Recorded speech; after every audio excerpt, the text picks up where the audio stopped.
के स्टार्ट में जो फुजिमिया की मॉम होती है वो उसके गेट की घंटी बजाती है और वो बोलती है जल्दी से गेट खोलो, मुझे पता है कि तुम अंदर हो। फुजिमिया जैसे ही अपना गेट खोलता है इसकी मम्मी उसे बोलती है कि देखो तो तुम कितने अच्छे लग रहे हो। और इस पर फुजिमिया बोलता है कि हाँ मैं बहुत अच्छा हूँ, आप क्या वापस जा सकती है। इस पर फुजिमिया की मॉम बोलती है कि ये कौन सा तरीका हुआ अपनी मॉम से बात करने का। वो बोलती है मुझे आने में घंटों लगते हैं, थोड़ा तो अप्रिशिएशन दिखाओ तुम। इस पे फुजिमिया बोलता है यहाँ पर इतनी दूर से आने के लिए धन्यवाद, अब क्या आप वापस जा सकती हैं। इसकी मॉम यहाँ पर बोलती है अभी तुम्हारे टीनेज वाला फेज है ना, इसलिए तुम इतने चिड़चिड़े। और वो अंदर घुसने की कोशिश करती है पर फुजिमिया इन्हें रोकने की कोशिश करता है। इस पे इसकी मॉम बोलती है तुम्हें पता है ना कि तुम्हारे डैड और मेरे पैसे से ही यहाँ का रेंट जाता है। फाइनली इसकी मॉम अंदर घुस जाती है और यहाँ पर फुजिमिया बोलता है कि आप एक अडल्ट की तरह प्लीज मुझे कम से कम यहाँ पर बता के तो आया करिए। इस पे इसकी मॉम बोलती है मैं जानबूझ के तुम्हें ऑफ गार्ड पकड़ना चाहती थी ताकि तुम्हारे कांडों का मुझे पता लगे। फुजिमिया बोलता है देखिए सब कुछ ठीक है, ये प्लेस भी कितना क्लीन है। इसकी मॉम बोलती है हाँ इस बात पे तो मैं भी सरप्राइज्ड हूँ। और वो इसे बोलती है कि आजकल तो तुम्हारा स्किन भी कितना ग्लो कर रहा है, मतलब तुम खाना पीना भी सही से खा रहे हो। फिर हमें दिखाया गया कि जब इसकी मॉम गेट पर रहती है तो यहाँ पर तो शेना भी होती है और वो शेना को छुपने के लिए बोलता है। वो उसे यहाँ पर अपने घर की चाबी भी दे देता है और वो उसे बोलता है कि अभी मैं कोशिश करूंगा अपनी मॉम को बाहर ले जाने का, तो तुम मौका देकर यहाँ से निकल जाना। फिर प्रेजेंट में फुजिमिया की मॉम यहाँ पर देखती कि यहाँ पर तो 2 लोगों का बर्तन रहता है। वो पूछती है कि दूसरा किसके लिए, जिसपे फुजिमिया बोलता है कि एक्चुअली वो मेरे दोस्त के लिए है। अब इसकी मॉम यहाँ पर बोलती कि नेक्स्ट मैं तुम्हारे बेडरूम को चेक करूंगी। इसपे फुजिमिया बोलता है कि मुझे पता है कि आप मेरी मॉम, पर मैं अपने बेडरूम को प्राइवेट रखना चाहता हूँ। फुजिमिया की मॉम बोलती है अंदर कुछ कांडी है क्या, जिसपे फुजिमिया बोलता है अरे आप सोचिए तो मैं एक हाई स्कूलर हूँ, मेरे रूम में 1 या 2 कांडी चीज तो होनी ही चाहिए। फुजिमिया की मॉम यहाँ पर सीरियस होकर पूछती है कि तुम मुझसे क्या छुपा रहे हो। और इसपे फुजिमिया बोलता है कि ये आपका बिजनेस नहीं है। अब ये बात सुनकर नहीं रुकती फुजिमिया की मॉम और वो उसके रूम में घुस जाती है और अंदर तो शेना होती है। इसे देखकर फुजिमिया की मॉम उसे बोलती है कि तुम कितने बड़े डेविल हो, तुम्हारी कितनी प्यारी गर्लफ्रेंड है। फुजिमिया अपनी मॉम को समझाने का कोशिश करता है कि वो मेरी गर्लफ्रेंड नहीं है, पर उसकी मॉम मानने वाली का थी। वो तो बोलने लगती कि अगर तुम मेरे बेटे हो तो मैं तुम्हारे सारे चॉइसेस में तुम्हारा सपोर्ट करूंगी। फुजिमिया बोलता है कि आप गलत समझ रहे, जिसपे इसकी मॉम बोलती है कि मैं कुछ गलत नहीं समझ रही, क्योंकि अगर ये तुम्हारी गर्लफ्रेंड नहीं होती तो तुम इसे अपने घर पे नहीं बुलाते। और इवन एक लड़की भी कभी भी अपने बॉयफ्रेंड के ही घर पे जाएगी। इस बात पे फुजिमिया को लगता है कि हाँ मैं इसे लाइक तो करता हूँ। शिना एक्चुअली सो गई रहती है और यहीं पर इनकी बातें सुनकर उसकी आंख पे खुल जाती है। तो फुजिमिया शिना को बोलता है यार कि मेरी मम्मी को मिसअंडरस्टैंडिंग हो गया, प्लीज तुम इसे क्लियर कर दो। इसकी मॉम जाकर शिना से पूछती कि आपका नाम क्या है प्यारी गर्लफ्रेंड। शिना घबरा सी जाती है और वो बोलती कि मेरा नाम माहिरू शिना है। इस पे फुजिमिया की मॉम बोलती कि माहिरू कितना प्यारा नाम है। फुजिमिया की मॉम बोल देती कि मेरा नाम शिहोको है और तुम भी मेरे नाम से बुला सकती हो। शिना फुजिमिया की तरफ देखती है और फुजिमिया ऐसे रिएक्ट करता है कि मैं कोई हेल्प नहीं कर पाऊंगा। फुजिमिया और शिना एक दूसरे को अपने लास्ट नेम से बुला रहे थे, तो यहाँ पर उसकी मम्मा बोलती कि तुम दोनों को एक दूसरे को अपने फर्स्ट नेम से बुलाना चाहिए। शिना बोलती कि आपके बेटे और मेरे में वैसा कोई रिश्ता नहीं है। तो फुजिमिया की मॉम बोलती है अरे हाँ अभी चीजें डेवलप हो रही है ना। फुजिमिया की मॉम तो शिना की बात समझती ही नहीं है। शिना बोलती कि फुजिमिया एक्चुअली खाना नहीं बना पाता तो मैं बस उसमें उसकी मदद करती हूँ, पर इसकी मॉम बोलती कि ये तो बहुत अच्छी बात है माहिरू, तुम्हें इसी तरीके से अपना प्यार दिखाना चाहिए। आज में फुजिमिया भी शिना को बोलता है अरे छोड़ो यार तुम मेरी मॉम को नहीं समझा पाओगी। इसके बाद फुजिमिया की मॉम इन दोनों से पूछती कि तुम लोग साथ में रहते हो क्या, पर फुजिमिया बोलता है कोई बात नहीं, ये तो मेरी नेबर है। वो माहिरूचा को बोलने लगती है कि मैं जानती हूँ कि फुजिमिया कभी कभी बच्चों जैसी हरकत करता है, पर ये बात तुम जान लो कि ये बिल्कुल 1 नंबर का जेंटलमैन है, ये तुम्हारे लिए परफेक्ट है, ये प्राइज जैसा है तुम्हारे लिए। फिर वो ये भी बोलती है कि इसका लड़कियों के संग कोई एक्सपीरियंस नहीं है, तो तुम्हारा काम होगा चीजें आगे बढ़ाना। अब फुजिमिया पे गुस्सा आ जाता है, वो अपनी मॉम को बोलता है कि आप चुप कर जाइए और जल्दी से वापस जाइए। इसकी मॉम इस पे बोलती है अगर तुम इंसिस्ट करते हो तो ठीक है, मैं समझ रही हूँ कि मैंने तुम्हारे और तुम्हारी गर्लफ्रेंड के स्पेशल टाइम को इंटरप्ट कर दिया। इसकी मॉम जाते हुए माहिरूचा से उसका फोन नंबर भी ले लेती है। इसकी मॉम के जाने के बाद फुजिमिया शिना से माफी मांगता है क्योंकि उसने चीजें क्लियर करे ही बिना उन्हें वापस भेज दिया। शिना बोलती है कोई बात नहीं, वो अच्छी ही तो लगी मुझे। इस पे फुजिमिया बोलता है ऐसी बात नहीं है, मुझे तो लग रहा है कि वो तुम्हें सच में बहुत पसंद करने लगी है, वो अब तुम्हारे पीछे ही पड़ जाएंगी। जिसपे शिना बोलती कि मुझे लगा कि तुम्हारी मम्मी वैसे तुम्हारा बहुत चिंता करती है। वो बोलती है ये बहुत अच्छी बात है। इस पे फुजिमिया बोलता है इसमें अच्छी बात क्या है। जिसपे शिना बोलती कि हाँ वो कभी कभी ओवर जरूर कर देती है, पर वो सच में बहुत काइंड है। शिना यहाँ पर अपना खुद का नाम माहिरूचा बोलती है। इस पे फुजिमिया बोलता है कि क्या हो गया कि तुम अपना खुद का नाम क्यों ले रही हो। जिस पर शिना बोलती कि एक लंबा अरसा हो गया कि किसी ने मुझे मेरे फर्स्ट नाम से बुलाया है। जिसपे फुजिमिया बोलता है कि अगर तुम्हारे दोस्त है तो कम से कम तुम्हारे पेरेंट्स तो तुम्हारे फर्स्ट ही नाम से तुम्हें बुलाते होंगे। इस पे शिना बोलती कि मेरे पेरेंट्स मुझे कभी मेरे फर्स्ट नाम से नहीं बुलाते हैं, पर यहीं पर फुजिमिया इसे माहिरू कहकर बुलाता है। वो बोलता है ये इतना मुश्किल भी नहीं था। जिसपे शिना भी फुजिमिया को उसके फर्स्ट नेम अपने मामा ने कहकर बुलाती है। ये दोनों यहाँ पे डिसाइड कर लेते कि ये दोनों एक दूसरे को अब अपने फर्स्ट नाम से ही बुलाएंगे, पर ये लोग ये भी रूल रखते हैं कि पब्लिक में ऐसा कभी नहीं करेंगे। यहाँ पर शिना जो फुजिमिया ने उसे चाबी दिया था अपने घर का वो रिटर्न करने का कोशिश करती है, पर यहाँ पर फुजिमिया इसे मना कर देता है। वो बोलता है तुम इसे रख लो। वो बोलता है जब तक हम लोग ऐसे मिलते रहेंगे तब तक तुम इस चाबी को अपने पास ही रखो। पर शिना यहाँ पे बोलती कि तुम ये बहुत केयरलेस काम कर रहे हो, तुम्हें पता है ना। इस पे फुजिमिया बोलता है कि मैं कोई केयरलेस काम नहीं कर रहा, मैं ऐसा इसलिए कर रहा हूँ क्योंकि मैं तुम पे ट्रस्ट करता हूँ। शिना को ये बात सुनकर बहुत अच्छा फील होता है। पर शिना ये भी बोलती है तुम मुझे ब्लेम मत करना अगर तुम्हारे घर में कुछ हो जाए तो। जिसपे फुजिमिया बोलता है कि क्या ही हो सकता है। तो शिना बोलती है कि जैसे तुम्हारा घर पूरा क्लीन हो जाए बिना तुम्हारे नॉलेज के, या फिर तुम्हारा पूरा फ्रिज पड़ता है रेडी टू ईट फूड से। इस पे फुजिमिया बोलता है ये तो बहुत अच्छी बात होगी, मेरा घर भी साफ हो जाएगा और मुझे सुबह के लिए बहुत सारा ब्रेकफास्ट भी मिल जाएगा। शिना यहाँ पर बोलती तुम मेरे मजे ले रहे हो क्या। जिसमें फुजिमिया बोलता है बिल्कुल भी नहीं। अगले दिन का रिजल्ट आता है और यहाँ पर फुजिमिया को 21st रैंक आया रहता है और यहाँ पर शिना को तो 1st रैंक आया रहता है। सारे लोग आपस में बातचीत करते कि एंजल तो फिर से फर्स्ट आएगी, पता नहीं उसका ब्रेन शायद कुछ अलग ही तरीके से बना है। पर फुजिमिया मन ही मन सोचता है कि तुम में से किसी को नहीं पता वो कितना मेहनत करती है। वो सोचता है कि मुझे उसके लिए कुछ करना चाहिए। इसके बाद जब घर पे शिना फ्रिज खोलती है तो उसके अंदर एक केक रहता है जो कि फुजिमिया ने उसके टॉप होने की खुशी पर लाया रहता है। शिना इस पे बोलती कि मैं तो हर समय ही टॉप करती हूँ, इसमें कोई बड़ी बात नहीं है। पर फुजिमिया बोलता है कि तुम बहुत मेहनत करती हो तो कभी कभी रिवॉर्ड ले लेना चाहिए। फिर जब शिना इस केक को खाती है तो उसे ये बहुत ज्यादा टेस्टी लगता है, उसका फेस बहुत क्यूट हो जाता है। फुजिमिया तो शिना को देखते ही रह जाता है और शिना उससे पूछती कुछ हो गया क्या। जिसपे फुजिमिया बोलता है कुछ भी नहीं हुआ। शिना यहाँ पर फुजिमिया को केक का एक बाइट ऑफर करती है और फुजिमिया बोलता है मेरा ये मतलब नहीं था। जिसपे शिना बोलती कि ये केक तुम ही ने लाया तो तुम्हें थोड़ा तो इसे खाना ही चाहिए। वो शिना के बहुत ज्यादा बोलने पर इस बाइट को खा लेता है, पर वो इसे खाकर बोलती कि ये तो बहुत ज्यादा मीठा था। और इस पे शिना बोलती ऑब्वियसली आखिर ये केक था। यहीं पर फुजिमिया भी एक बाइट केक का निकालता है और वो शिना को बोलता है कि अब तुम इसे मेरे हाथ से खाओ। शिना थोड़ी रिलक्टेंट रहती है पर फुजिमिया के बोलने पर वो इसे खाती है और वो बिल्कुल हिल सी जाती है अंदर से। फुजिमिया बोलता है कैसा लगा किसी और के द्वारा खिलाए जाने पर। शिना यहाँ पर हिलते हुए बोलती है बिल्कुल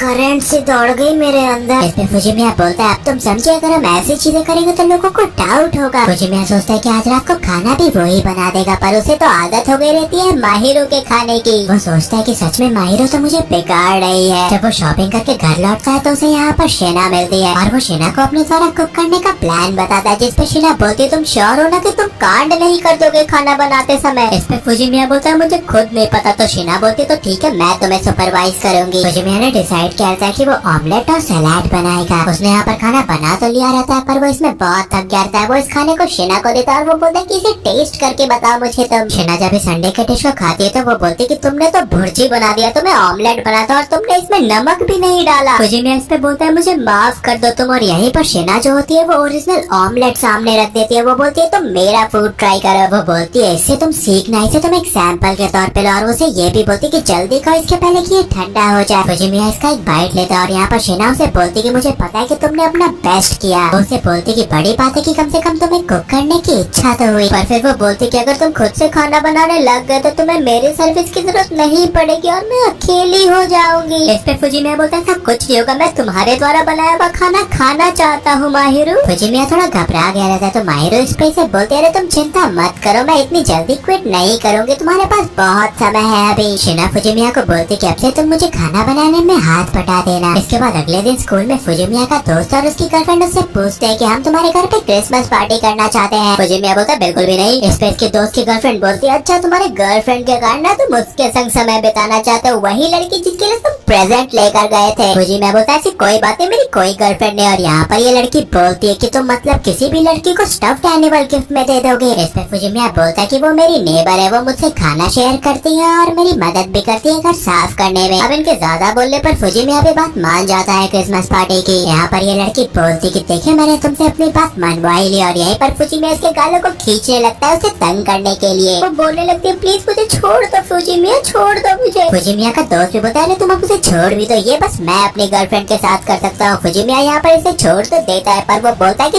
तुम मेरी बदले ऐसा करो और इसके गाल को कस के खींचना। पर जब फुजिमिया का दोस्त इसके संग ऐसा करता है तो ये तो मजे लेने लग जाती है। इसके बाद फुजिमिया शिना से पूछता है कि तुम्हारा क्रिसमस का कोई प्लान है क्या। पर शिना बताती कि नहीं मेरा ऐसा कोई प्लान तो नहीं है, मैं ऑलमोस्ट फ्री ही हूँ। तो फुजिमिया बोलता है कि क्या तुम्हारे दोस्तों ने इसके लिए तुमसे नहीं पूछा या फिर कुछ लड़कों ने। इस पे शिना बताती कि मेरी सारी दोस्तों के बॉयफ्रेंड है तो वो उन्हीं के संग टाइम स्पेंड करेगी और मैंने सारे लड़कों के प्रपोजल को रिजेक्ट कर दिया। शिना यहाँ पर पूछती है अगर तुम मुझसे ये बात पूछ रहे हो मतलब तुम्हारा कुछ प्लान है क्या? और फुजिमिया इसी पर बताता है कि हाँ वो एक्चुअली मेरा दोस्त और उसकी गर्लफ्रेंड आ रहे हैं उस दिन। वो बताता है कि वो लोग यहाँ पर क्रिसमस पार्टी करना चाहते हैं। पर फुजिमिया को यहाँ पर शिना की बहुत चिंता रहती है। वो बोलता है कि ऐसा तो तुम अकेली हो जाओगी। शिना बोलती है अरे कोई बात नहीं, मुझे अकेले रहने की आदत सी है। फाइनली ये दोनों भी साथ में प्लान बना लेते हैं कि दिन में तो वो अपने दोस्तों के संग समय बिताएगा, पर रात में शिना और फुजिमिया साथ में वीडियो गेम खेलेंगे। भले वीडियो गेम बहुत ही आम बातों पर शिना ने आज तक कोई वीडियो गेम नहीं खेला रहता है, इसलिए वो इसके लिए एक्साइटेड रहती है। इसके बाद फुजिमिया के दोनों दोस्त उसके घर पे आ जाते हैं और ये लोग क्रिसमस पार्टी मनाते हैं पिज्जा खाते हुए। फुजिमिया का दोस्त बोलता है कि तुम्हारा घर तो बहुत ज्यादा साफ है और उसकी गर्लफ्रेंड बोलती है मुझे तो लग रहा है किसी लड़की ने ये साफ किया है। फुजिमिया बोलता है तुम ऐसा क्यों बोल रही हो? और वो ये भी बोलता है क्योंकि ये दोनों एक दूसरे के ऊपर बैठे रहते हैं कि तुम्हें किसी और के घर पे ऐसे बैठने में शर्म नहीं आती क्या? फुजिमिया का दोस्त बोलता है तुम चल रहे हो क्या? जिस पे फुजिमिया बोलता है बिल्कुल भी नहीं। और यहाँ पर उसकी गर्लफ्रेंड बोलती है कि लग रहा है कि यहाँ पर फुजिमिया किसी लड़की के संग ऐसे बैठता है। यहाँ पर ये लड़की ये भी बताती है कि हमारे क्लास में जो वो एंजल है ना, उसके चारों तरफ कुछ दिन पहले बहुत सारे लड़के इकट्ठा हो गए थे और वो उससे पूछ रहे थे क्रिसमस पार्टी के लिए, पर उसने सबको एक ही बार में मना कर दिया और सबका दिल टूट गया। वो तो रोने से लग गए थे। एंजल ने उन सबको बहाना देते कि मेरा और किसी के संग कुछ और प्लान है। फुजिमिया यहाँ पर थोड़ा शॉक ऐड करता है तो उसका दोस्त यहाँ पर उससे बोलता है कि तुम एंजल पे बिल्कुल इंटरेस्टेड नहीं हो ना? और उसकी गर्लफ्रेंड बोलती है ऐसा इसलिए है कि तुम्हें तो तुम्हारी एंजल तुम्हारे नेबर में दिखती है। फुजिमिया यहाँ पर गुस्से में बोलता है तुम्हें अभी के अभी घर से बाहर जाना है क्या? इस पे इसकी गर्लफ्रेंड क्यूटली बोलती है नहीं, और वो अपने बॉयफ्रेंड पे गिरती है। पर उसे यहाँ पर दिखता है कि स्नोफॉल हो रहा है और वो अपने बॉयफ्रेंड को बाहर लेकर जाती है। वो बोलती है कि देखो सच में इस बार क्रिसमस तो व्हाइट वाला हो गया। पर बाहर जाके इसकी गर्लफ्रेंड बोलती है कि अरे तुम यहाँ पे क्या कर रही हो? फुजिमिया भागे भागे बाहर आता है और वो देखता है कि बालकनी में तो माही रूबी रहती है। और गाइस इसी के संग ये एपिसोड यहीं पे खत्म हुआ। अगले एपिसोड तक के लिए सायोनारा।